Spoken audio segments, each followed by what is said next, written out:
Bienvenue dans les récits extraordinaires de Pierre Bellemare. Un podcast issu des archives d'Europe 1. Pour l'honneur, combien d'actes fous insensés ont été commis par nos ancêtres pour l'honneur? Je dis par nos ancêtres, car il semble que ce fameux honneur soit de moins en moins à l'ordre du jour par les temps qui courent. Toujours est-il que le dossier d'aujourd'hui s'ouvre chez nous, en France, il n'y a pas si longtemps. Mais il n'est en France, si l'on peut dire, que géographiquement. Par l'esprit, il se passe ailleurs, au milieu de gens pour qui l'honneur est encore une chose vivante. Mais comme tout ce qui vit, il porte avec lui ses contraintes et ses malheurs, ainsi que le prouve cette histoire.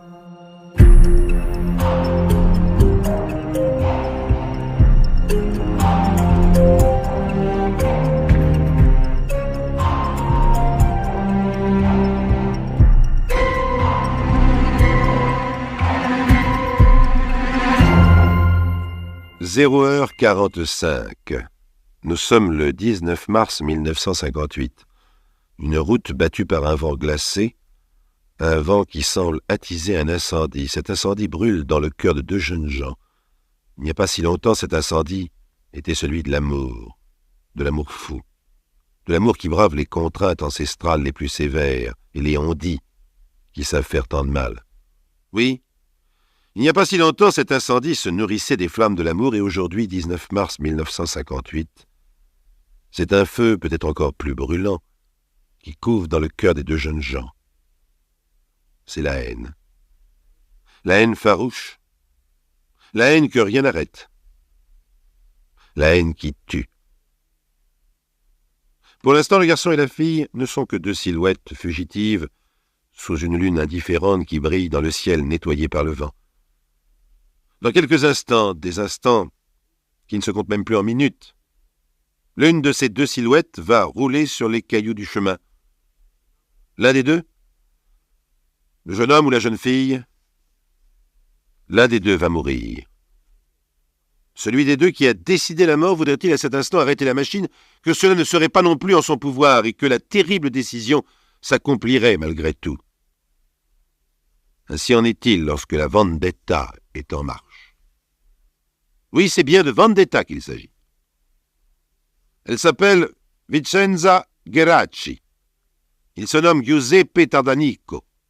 On l'appelle Giuseppino. Elle l'a toujours appelé Pino. Pino. Réfléchis encore. La jeune femme s'est arrêtée brusquement. Elle pose la main sur le bras de l'homme et lui tient la manche. Il ne la regarde même pas, la main fourrée dans la poche de sa veste. Il se dégage d'un mouvement d'épaule et reprend la marche. Vicenza le rattrape après quelques pas. Elle fixe avec ardeur ce profil qu'elle trouve toujours si beau et qui lui oppose l'indifférence d'un mur. Elle parle, en marchant à voix basse. « Pino, pense à l'enfant. Pense à l'enfant. » Toujours le profil indifférent. Toujours les pas rapides, qui ne laissent aucun répit. « Pino, j'ai prié. J'ai tellement prié la Madone. Et maintenant, fais attention, Pino. » Les mâchoires de l'homme se sont serrées, et dans sa poche, sa main saisit le manche en corne d'un long couteau à cran d'arrêt. Les mâchoires sont tellement serrées que l'on pourrait entendre ses dents grincer à chaque parole de la petite dame brune qui trotte à ses côtés. Giuseppino a glissé l'ongle du pouce dans la petite rainure de la lame d'acier, et dans la poche, le grand couteau commence à s'ouvrir. Cette entrevue, cette marche pressée côte à côte dans la nuit, ne doit se terminer que dans le sang. Ainsi, on a décidé une loi implacable. Une loi qui n'est écrite nulle part, une loi aussi vieille que la mémoire des hommes, dont elle règle la vie et la mort, une loi de l'honneur. Et les deux silhouettes qui marchent pressées en pleine nuit, ce 19 mars 1958, ces deux silhouettes n'ont plus aucun moyen à cette minute d'échapper à la loi implacable. Celui des deux qui doit mourir, se mettrait-il à genoux ou s'enfuirait-il à l'autre bout du monde? Qu'il mourrait quand même. Oui, je vous l'ai dit, dans quelques secondes, l'une des deux silhouettes va franchir les portes noires de la mort, cette nuit du 19 mars 1958, à 0h45. Pourtant, nous ne sommes pas en Sicile. Ce vent froid qui balaie la route a traversé les glaciers des Alpes. Nous sommes près de Poisa, rue Léon Jouot, à 3 km de Grenoble. Grenoble, oui, en France. Grenoble, où se joue le dernier acte de la vendetta. 15 mai 1934. Dans le petit village de Riesi, la famille Tardanico salue de quelques bouteilles de vin la naissance de Giuseppino, un garçon de plus. Le 10 septembre 1939, à Somatino, le village voisin, à peu près autant de bouteilles du même vin chez les Geraci pour la venue au monde de Vicenza, une fille de plus. Entre les deux villages, on s'est battu et on se battra encore en se jurant une haine éternelle pour un bout de terrain pelé. Mais entre les deux villages, on se marie. Garçons et filles sont tous plus ou moins cousins. Et puis chaque jour, les enfants issus de ces mariages se retrouvent ensemble à l'école de la liberté et des grandes promenades dans les maquis, à l'école de la vie. On n'y apprend pas tellement à lire et à écrire, mais quand on en sort, on sait jouer des coudes, marcher pieds nus sur les cailloux, trouver de l'eau où il n'y en a pas et se contenter d'une tranche de blé dur et quelquefois c'est la fête d'un fromage de chèvre. Giuseppino, Giuseppino! La bande de gosses aux jambes fines tout en muscles est en pleine escalade, petite silhouette agrippée à flanc de rocher comme des chamois. Giuseppino, où es-tu? Oh, je suis là. Je vous rejoins. Le gamin est en bas de la pente. Il agite le bras en sortant de l'ombre. Où était-il encore fourré, celui-là? Il causait. Il causait avec la Vicenza Geraci. Ah, ah, ah. Vicenza et Pino sont fiancés, ils sont fiancés. Vicenza et Pino sont fiancés, Vicenza et Pino. Sous le soleil de Sicile, les enfants des deux villages jouent à se fiancer, ils jouent à la guerre, à la bataille, comme tous les enfants du monde. Mais plus sérieusement peut-être que chez nous. Ici, on ne joue pas aux gendarmes et aux voleurs, personne ne voudrait être le gendarme. Il y a des bandes, des clans, mais chacun est fier et libre, comme dans les histoires que l'on raconte dans les familles. Des histoires où le fil conducteur est toujours l'honneur, le motif toujours la vengeance, et la fin toujours la mort. Et puis on grandit. La guerre passe, mais ici on est déjà tellement pauvre que même la guerre ne peut pas apporter les privations dont on souffre ailleurs. On grandit et on oublie les fiançailles d'enfants dans le maquis. Les belles histoires d'honneur et de mort s'estompent et n'intéressent plus que les très vieux ou les très jeunes. On n'est plus préoccupé que par une chose, le travail qu'il faut trouver, et c'est déjà tout un travail que d'en chercher. Les plus âgés, ceux qui ont de la chance ou du courage, s'en vont vers les pays riches, vers la France. Antoinette, la sœur de Giuseppino, a épousé l'aîné de la famille Sambito, le gars Damiano, du village d'à côté. Giuseppino rêve quand arrivent les lettres d'Antoinette. Grenoble, Poisa, le lieu-dit des Marais où habite sa sœur. Tous ces noms étrangers lui font envie, tout comme nous font envie les noms des villages de Sicile. Chère famille, ici, tout va de mieux en mieux. Nous avons acheté une radio. Nous parlons bien français. Nous avons retrouvé dans la région beaucoup de compatriotes. Embrassez bien Giuseppino. Et dites-lui que nous regrettons bien de ne pas l'avoir près de nous, car, avec son métier de maçon qu'il a appris, il pourrait facilement trouver du travail lui aussi. Giuseppino, eh bien, le voici qui débarque à Poisa avec sa valise de carton, sans un sou en poche, car il a tout dépensé pour le voyage, mais avec 2 mains bien solides et toute l'énergie de la jeunesse. Sa sœur Antoinette est folle de joie. Son beau-frère Damiano lui trouve aussitôt du travail. « Bien entendu, Pino, tu habites chez nous. Nous avions déjà préparé un lit pour toi. » Et Giuseppino travaille, avec la joie de travailler, et chaque soir, il rentre chez sa sœur et son beau-frère. Oh, il ne dépense guère. Aussi arrive-t-il à faire ce qu'il croyait impossible en ce bas monde, des économies. Et puis, après des mois et des mois de travail, il se rend compte qu'il va pouvoir faire comme les Français une chose impensable, prendre des vacances. Des vacances. Est-ce que l'on pouvait croire qu'une chose pareille existe? Et pourtant le voici prêt à partir, avec une valise neuve, une chemise neuve. Tout naturellement, il retourne au pays. Il dit au revoir aux amis, et notamment à Filippo Geraci, qui s'est installé dans le voisinage après avoir épousé la sœur de Damiano. Adieu, Giuseppino, sacré vénard. Tiens, puisque tu retournes là-bas, passe un message pour moi. Si tu vois ma sœur, Dis-lui que je l'aime bien et que je pense à elle. »« Ta sœur, Filippo ?»« Eh oui, ma sœur. La Vicenza. La Vicenza Gheracci. Oh oui. » Et Giuseppino retourne au pays. Giuseppino n'oubliera pas le message. Il va la revoir, la Vicenza. Et cela va être le début d'un court bonheur et d'un long malheur.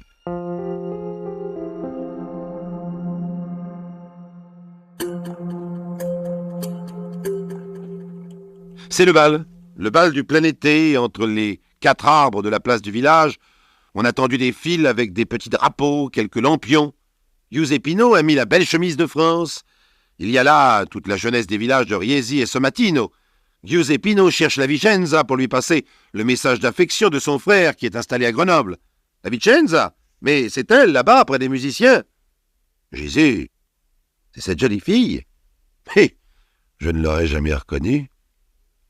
Je me souviens d'une gamine, à peine grande comme ça. Eh, c'est qu'elle a vieilli, elle aussi. Elle a eu ses 16 ans. Elle va vers les 17. Et Giuseppino retrouve Vicenza. Il lui passe le message de son frère.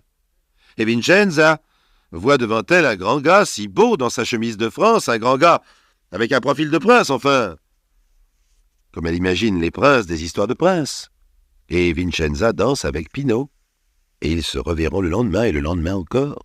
Et puis, voici très proche la fin des vacances. À la table installée derrière la ferme des Gheracci, il y a 2 hommes face à face. Les femmes ont débarrassé les restes du repas exceptionnel et elles se sont retirées. Elles se sont retirées, y compris Vicenza, et pourtant c'est d'elle que l'on parle, de son avenir, de toute sa vie. Les 2 hommes face à face, c'est le père de Vicenza, Giuseppino. On parle fiançailles et mariage. Ce sont des décisions qui se prennent sans la fiancée. On parle de la dot. 50 000 livres. Pourtant, le père, ancien mineur dans les mines de soufre, rongé par la maladie, ne peut même plus subvenir aux besoins de la famille. Cela fait déjà plusieurs années que Vicenza est employée comme servante dans des familles bourgeoises. Giuseppino et Vicenza sont amoureux. Cela devrait suffire, mais pourtant, le père promet la dot. C'est un point d'honneur. Avant la fin des vacances, avant le retour de Pino vers la France et le travail, les fiançailles sont célébrées. Pino rentre à Poisa, il porte en lui une provision de soleil du pays et sur lui, autour du cou, une chaîne avec une petite croix d'or pour lui rappeler le serment qu'il a échangé avec Vicenza. Entre la France et la Sicile, entre Poisa et Sommatino, on s'écrit. On s'écrit des lettres officielles avec des formules d'amour à la fois indispensables et raisonnables, car les lettres sont lues par les parents. Ah oui. Alors il faut bien qu'il y ait des mots d'amour puisque l'on est fiancé, mais il faut aussi rester dans les limites du respect et de l'honneur. Un jour, c'est le choc. Le père de Vicenza, trop malade, trop pauvre, ne pourra pas payer la dot. Alors la famille décide que les fiançailles sont rompues. L'honneur le commande. Mais Vicenza a donné son cœur à Giuseppino. Elle continue malgré tout à se considérer comme sa future femme. Et elle continue aussi à lui écrire clandestinement. Et après ce que Pino a juré, elle pense, elle est sûre qu'il continue à songer à elle de la même manière. Mais ses lettres à lui s'espacent et finissent par ne plus arriver. C'est que Giuseppino change. Il change au grand étonnement de tous. Voyez-vous, chers amis, il faut bien imaginer dans quel cadre se passe la vie de ces exilés. Si vous pensez un seul instant qu'ils sont seuls, isolés, ou en petite cellule au sein d'un monde étranger, vous vous trompez. Dans le Dauphiné, il y a une vraie colonie italienne, 60 000 personnes environ. Chaque année, 2 à 3 000 émigrants viennent s'y ajouter, et tout naturellement, ils se regroupent pour habiter dans les mêmes quartiers où bientôt fleurissent les pizzerias, et on a tôt fait de lancer les cordes à linge de fenêtre en fenêtre en travers de la rue, où l'on préfère crier fort pour se dire quelque chose plutôt que de monter les étages. On retrouve sa langue, ses histoires, sa nourriture, ses traditions. Et personne ne fait rien pour y échapper, bien au contraire. Personne? Sauf Giuseppino. Giuseppino a conscience que s'il reste dans cette atmosphère, il ne sera pas véritablement sorti de tout ce qu'il cherchait à fuir en quittant la Sicile. Alors il s'éloigne, il sort beaucoup. Il fraternise presque uniquement avec des Français, et surtout des Françaises. Oh oui, les Françaises, si différentes, qui aiment tant rire, qui sont tellement plus libres que les Siciliennes vêtues de noir. Or, en voici une Sicilienne brune, discrète, qui débarque à Grenoble le 22 août 1957. C'est Vincenza. Elle a tout quitté, son village, sa famille, car elle n'en pouvait plus d'être loin de son fiancé. Dans la maison de Poisat, il y a Antoinette et Damiano. Il y a leurs 6 enfants. Tout le monde en costume du dimanche. Et Pino? Où est Giuseppino? C'est la première question de Vincenza quand elle franchit le seuil. Pino? Mais il est sorti, et comme tous les dimanches, sorti avec ses amis. Le soir, il est là. On les laisse seuls. Ils ont sûrement des choses à se dire. Mais elle ne peut dire qu'une chose. Tu vois, j'ai tout laissé, tout bravé pour venir te rejoindre. Est-ce que tu m'aimes encore? Et lui, qu'est-ce qu'il peut répondre dans une telle situation? Il répond que oui, qu'il l'aime encore, qu'il l'aimera toujours. Il a tort. Certainement, il a tort. Mais peut-il faire autrement avec toute la famille qu'il sent attendant derrière la porte? Et puis, Vincenza est bien jolie. 3 jours plus tard, il devient évident qu'ils ont besoin d'une chambre pour eux. Alors le beau-frère Damiano aménage le garage avec un clin d'œil à sa femme Antoinette. Si les choses en sont là, laissons-les faire. Ils ne tarderont pas à se marier puisqu'ils sont fiancés, puisque Pino a juré fidélité. Mais Pino n'en est plus là. Pino voudrait autre chose maintenant qu'il connaît ce coin de France. Il sait qu'avec son métier, il peut travailler n'importe où. Il sent qu'il pourrait éclater, se libérer enfin de la famille, des traditions. Il y était presque. Et le voilà maintenant avec une femme sur les bras et tous les regards du clan fixés sur lui. Ils se sont de plus en plus coincés. Surtout le jour où Vincenza lui annonce qu'elle attend un enfant. Et le voilà Pino qui tourne en rond dans le garage aménagé qui est leur maison. Le voilà qui parle de moins en moins, qui semble, pour un oui, pour un non, pris d'une rage froide, un rien l'énerve. Ah, ils sont loin les serments d'amoureux, après le bal du petit village sicilien. Voici bientôt les disputes dont l'écho de plus en plus fréquent parvient aux oreilles de la famille, des amis. Plus personne dans le clan n'ignore l'état des choses et le moindre déjeuner le dimanche, la moindre soirée, non plus qu'un sujet de conversation. Alors quand, Pino? Quand emmènes-tu Vincenza chez le maire? Et Giuseppino, pris sous le feu roulant des questions, Giuseppino tergiverse de plus en plus enragé, il essaie de gagner du temps. Bientôt, mais oui, très bientôt. Alors pourquoi pas tout de suite? Mais il y a les papiers. Vous comprenez les papiers?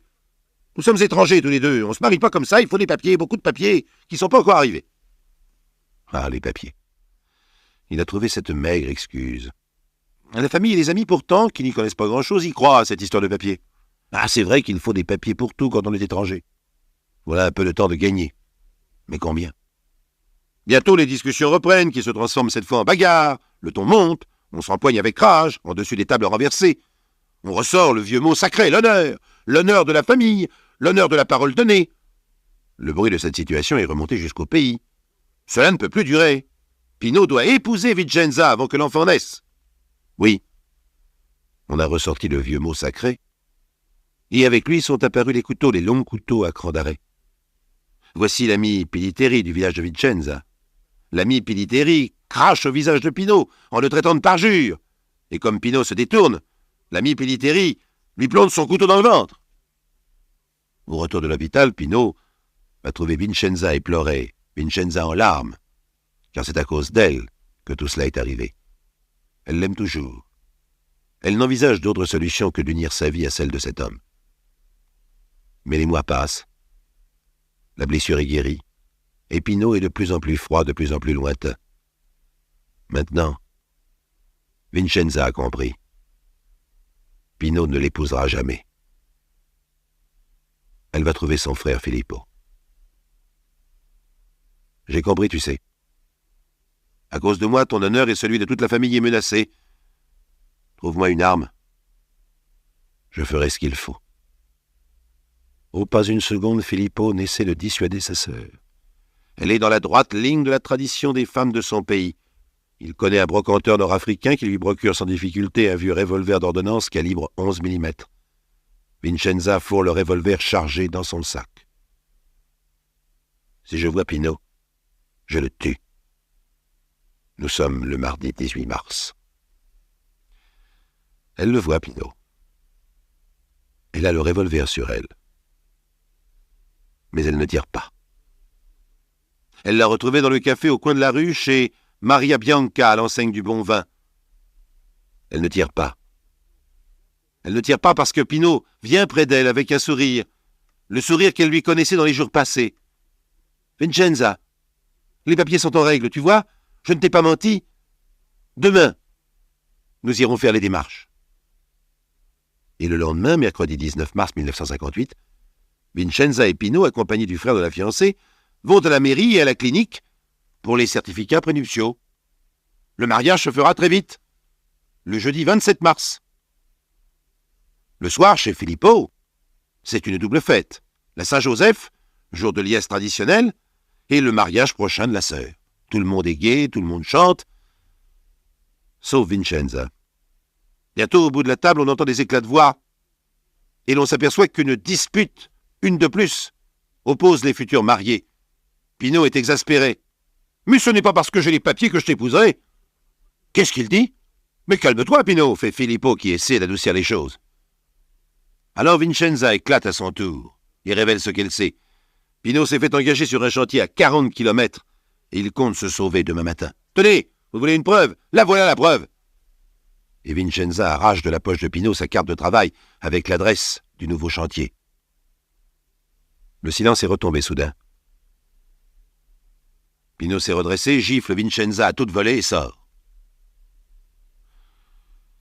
Mais derrière lui, Pino a laissé un tribunal de famille. Et c'est Vincenza qui prononce la sentence. Un peu plus tard, tout le monde retrouve Pino au café au bon vin, tout semble oublié, on joue aux cartes. Et l'on va boire encore quelques verres chez Salvatore Amato. Il est 00h30 lorsqu'on se sépare. À 00h45, nous retrouvons les deux silhouettes qui marchent à pas pressés sur la route de Poisa. C'est la scène que je vous ai décrite au début de cette histoire.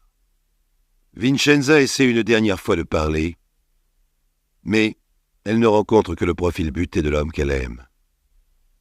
Et voici Pino qui sent la rage monter en lui. Pino qui commence à ouvrir dans sa poche le long couteau à cran d'arrêt. Maintenant, quelqu'un doit mourir. Alors, Vincenza se retourne, fait un signe, et 4 silhouettes sortent de l'ombre. Il y a là Filippo, le frère de la fiancée bafouée, Salvatore Amato et les frères Sambito. Ils ont suivi le couple en silence. Pino se retourne. « Vous m'avez suivi il y a 4. Vous ne me faites pas peur. Je vais vous faire manger la terre. » Les 4 silhouettes se rapprochent. À la dernière seconde, Vincenza essaie de s'interposer. Quelqu'un la bouscule. Elle tombe dans le fossé où elle s'entaille profondément la main sur un tesson de bouteille. Pendant qu'elle sent monter en elle la douleur, elle voit Domenico Sambito tirer de sa poche le vieux revolver 11 mm qu'elle lui a donné après la réunion du tribunal de famille. Salvatore Amato brandit un 8 mm tout aussi vieux mais tout aussi efficace. 5 coups de feu claquent à bout portant. Giuseppe Tardanico, Pino, qui a manqué à sa parole. Pino est mort. Un an plus tard, une jeune femme brune sort un peu éblouie du palais de justice. Vincenza a été condamnée à 3 ans de prison avec sursis et les 2 meurtriers à 5 ans ferme. Un verdict qui laisserait penser que les jurés ont compris ce que représente la loi de l'honneur pour les Siciliens. Vincenza marche vers le quartier italien où des centaines de personnes l'attendent. Dans ses bras, elle porte un petit garçon de quelques mois, un petit garçon né en prison, un petit garçon qu'elle a appelé Giuseppino.